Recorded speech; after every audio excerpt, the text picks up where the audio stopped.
Despite having 16 children with his wife Charlotte of Mecklenburg-Strelitz, George III had only one legitimate grandchild for almost his entire life, Princess Charlotte of Wales. But when Charlotte died tragically young in childbirth, the only grandchildren left of him were illegitimate. This sparked the succession crisis. The 7 surviving sons of George III dropped their mistresses and quickly married. Eventually, the 4th son, Prince Edward, Duke of Kent, and his wife became parents to who would one day become Queen Victoria. However, King George III at this point still had a lot of illegitimate grandchildren, who are often overlooked. Today, we will have a look into their lives, starting with those of future William IV. Before we get into the lives of William's children, I want to point out that his older brother Frederick might have also had illegitimate children. But as none of those are confirmed and most were recognized by other men as their children, I will not cover them in this video. William's first child was named George Augustus Frederick Fitzclarence and was born on January 29, 1794. His mother was William's longtime mistress Dorothea Jordan. He served in the Peninsular War as an army officer. His father was especially proud of his military career but despised his heavy drinking and gambling. George, like his other siblings, had little contact with his mother after his parents separated. After his father ascended the throne, George was created Earl of Munster, Viscount Fitzclarence, and Baron Tewkesbury. In addition, he was made a Privy Councillor in 1833. Despite all the titles given to him, George and all his other siblings were dissatisfied with all the provisions made for him. This and his mental instability led to a series of arguments with his father, which eventually ended in a complete breach in the relation between them. He married Mary Windham, with whom he had 7 children. In 1845, the increasingly mad George committed suicide with a gun, which had been gifted to him by his uncle, King George IV. He probably suffered from porphyria like his paternal grandfather, King George III. William Dorothea next had another son named Henry, who died at only 22 years old. Sofia was the first daughter of the couple and was born in 1796. She married Philip Sidney, a politician and first Baron de Lisle and Dudley of Penhurst, in 1825. Together they had 4 children: Adelaide, Ernestine, Sophia, and Philip. Adelaide in fact married her first cousin, Frederick Fitzclarence, who happened to be the son of George Fitzclarence, whom we covered earlier. In 1831, Sophia and her other siblings were raised to the status of a daughter of a marquess. In 1837, she was appointed state housekeeper of Kensington Palace, where she died only 3 months later during childbirth. This left her father William in deep mourning, as Sophia was supposed to be his favorite child. Shortly before her death, Sophia drew the sketch of her father. The second daughter and 4th child was Mary. She was born on December 19, 1798, at Bushey House. She was described as a fine-looking brown girl with pleasant countenance and manners. She married Charles Richard Fox, an army officer and later politician. Charles previously dated Mary's younger sister. Mary was granted the second part from the Antony role from her father, although she was most likely not interested in the history of the Royal Navy. The Antony role is a written record of ships of the Tudor Navy which has been in the possession of the royal family since Henry VIII. Mary sold the roll to the British Museum in 1858 in order to raise funds for the building of a church. Mary died on July 13, 1864, at the age of 65. Her younger brother was Frederick Fitzclarence. Frederick was born on December 9, 1799, and served in the army for almost his whole life.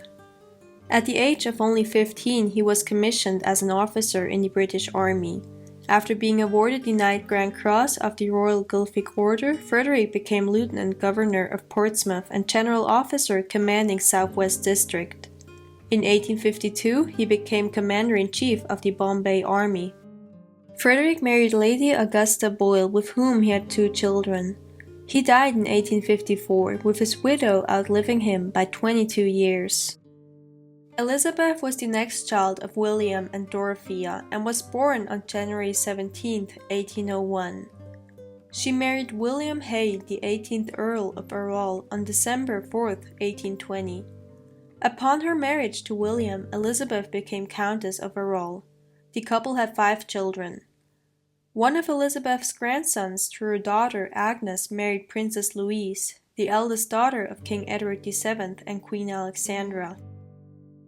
Elizabeth is also the great-grandmother to David Cameron, the former Prime Minister. She died while on a journey to visit her younger brother in 1854. Next is Adolphus Fitzclarence, who was born in 1802 at Bushy House.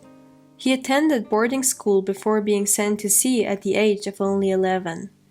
Adolphus served as midshipman aboard the Newcastle and transferred to another ship upon being promoted to the rank of commander in 1823. Only a year later he was promoted to the rank of captain. After his father became king in 1830, Adolphus took over command of the royal yacht. In addition, he was appointed Groom of the Ropes in 1830 and Lord of the Bedchamber in 1833. After the death of his father William, Adolphus kept up command of the royal yacht and died in 1856. Augusta was the next child of the couple. She was born at Bushy House just like her other siblings on November 17, 1803. Her father married Adelaide of Saxe-Meiningen in 1818 in order to produce a legitimate heir. Adelaide was gentle and loving to Augusta and all of her siblings. However, the Duchess of Kent, or better known as the mom of Queen Victoria, despised the Fitzclarence children. She claimed they had a corrupting influence on young Victoria and left the room whenever one of them entered. Augusta married the Honorable John Kennedy Erskine, with whom she had 3 children. One of them was Wilhelmina, who was a famous novelist. John died in 1831 and Augusta remarried in 1836, this time to Lord Frederick Gordon. The couple had no surviving children and Augusta died 12 years before her second husband in 1865. And lastly, we have the youngest child of the couple, Amelia. She was born in 1807 and was named after her aunt, Princess Amelia of the UK. She married Lucius Carey, 10th Viscount Falkland, in 1830. Together they lived at Rugby Hall, North Yorkshire, where they had one son who was also named Lucius. Amelia died in 1858. Last but not least, we have the children of Prince Augustus, Duke of Sussex, and his wife, Lady Augusta Murray. Their children were seen as illegitimate as their secret marriage was against the Royal Marriages Act of 1772 and was thus null and void. Their first child was Augustus Frederick and he was born in 1794. After his birth, the secret marriage of his parents was discovered by King George III and annulled. Augustus is the earliest recorded person to whom a definite diagnosis of multiple sclerosis can be made. The diagnosis was not made during his lifetime but from his diaries.